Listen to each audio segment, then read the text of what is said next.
And Erik, I guess to start, I'm interested, first of all, in your perspective of leadership, how perhaps it's changed over the years, and later to start thinking about how does that affect coaches and their work with leaders.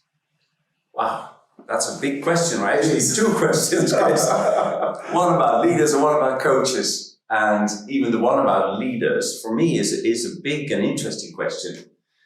And I wouldn't want to claim any knowledge about it. It's I don't know any research about it, but I do feel that the task, the job of leaders has changed over the last 50 years. So firstly, we've seen a huge acceleration in production, in strategy, in all sorts of change in the corporate world, but also in public institutions. So one is change and the speed of change, maybe even the increase in volatility a little bit and uncertainty to do with the change. Another one is what I call transparency.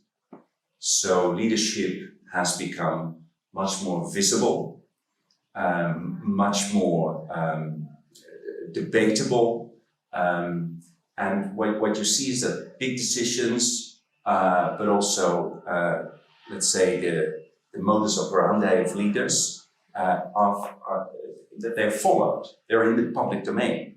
So you have to argue your decision. You have to.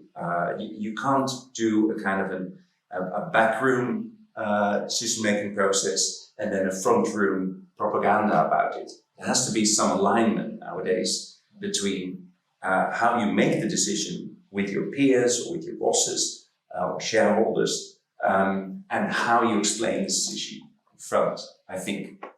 I guess the scrutiny of leadership. Scrutiny, that's the word I very was high looking for. these days, isn't it? Yeah. And I guess technology makes all of the difference. So, yes. Yeah, particularly for the senior level, I suspect that decision is very quickly in the public domain and scrutinised and explored.